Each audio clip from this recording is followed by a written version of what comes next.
I don't know about y'all, but I get so frustrated because I feel like all of the trends out there are about restriction. You know? Maybe you've tried paleo, maybe you've gone keto, maybe you've gone Whole30, maybe you've gone bean-free, grain-free, nut-free, soy-free, dairy-free, taste-free. I mean, it gets old after a while, right? You just want to eat the things that you love and enjoy them and feel good. Today is where shift happens. This is not about comparison. Everybody's different.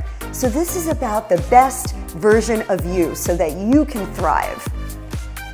What we want to do is help you develop the other taste buds that are going to lead you down the road to better health and vibrancy. And there's nothing more important to us feeling vital and maybe even turning back the clock. Recondition your taste buds, recondition your body, just like at the gym. So, are you ready?